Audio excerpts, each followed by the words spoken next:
My name is Allison. I am 27 years old. I live alone in a small house. My life is simple and quiet. I work from home. I make websites for small companies.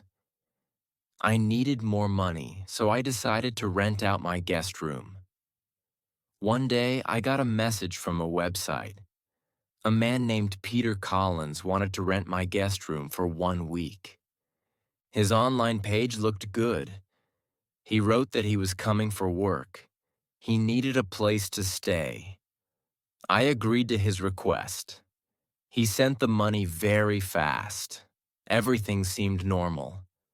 I waited for him to arrive. This was a good way to earn extra money. It would make the house feel less empty. On Tuesday evening, he came to my house. He was a tall man. He carried a small suitcase. He said, "Thank you for letting me stay." I opened the door for him. He walked inside. I showed him his room, and he liked it. From that night, the man named Peter lived in my house. I went to bed feeling good. I had a new guest and some extra money. I believed everything was fine. The first 2 days with the guest were nice. He woke up early each morning. He was a very quiet man, but he was always kind and polite. Peter told me he was a writer. He said he was working on a new book and needed a quiet place to think. I felt I could trust him. However, I began to notice strange things.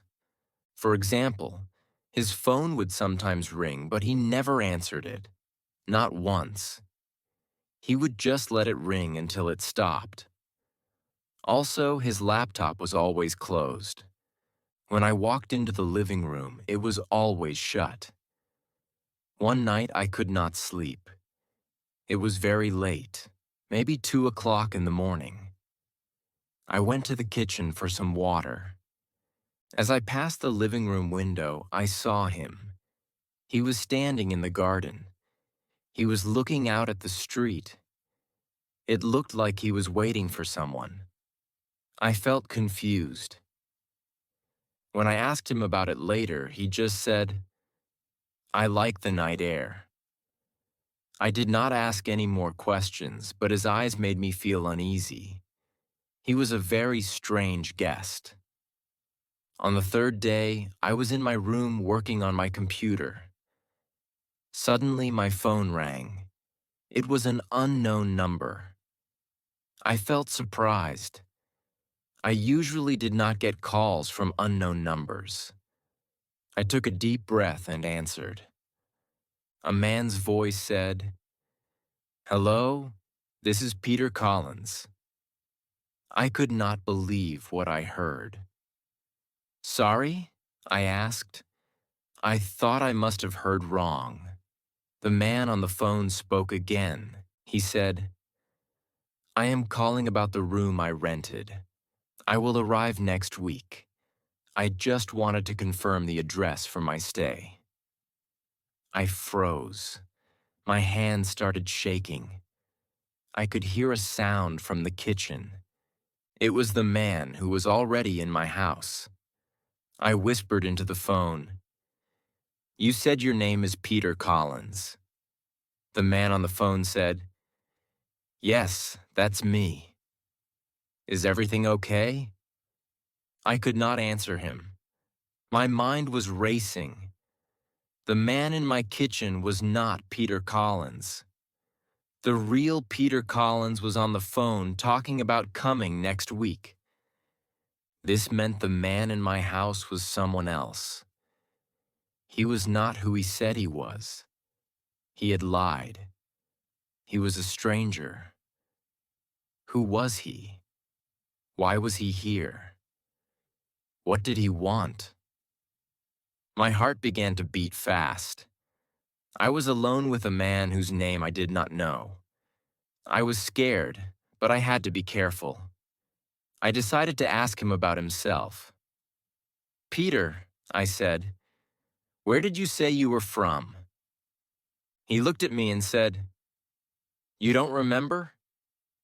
My throat felt dry. I said, "Just remind me." He said, "I think you already know." He knew. He knew that I knew he was not Peter. "Oh, right," I said quickly. "My memory is bad." I stood up from the table. "I'm tired. Good night." I did not look at him again. I walked quickly to my bedroom. I closed my bedroom door and turned the lock. I was not safe. The man was a stranger, and he was not afraid. I felt alone. I had to leave the house. I opened my door slowly. I walked toward the front door. Then a voice came from behind me. "Going somewhere, Allison?" I turned around fast. He was standing in the living room. "I just need to go to the store," I said. I hoped he would believe me. He walked toward me. He said, "You already know, don't you? You know I am not Peter." My heart stopped. I could not breathe. "Who are you?" I said. He smiled and said, "I am not here to hurt you, Allison, but I need you to listen to me." I did not listen. I did not want to hear anything more. I pushed him with all my strength. He stepped back a little. Near the door, on a small table, there was a metal lamp. I grabbed it, lifted it, and hit him. He cried and fell to the ground.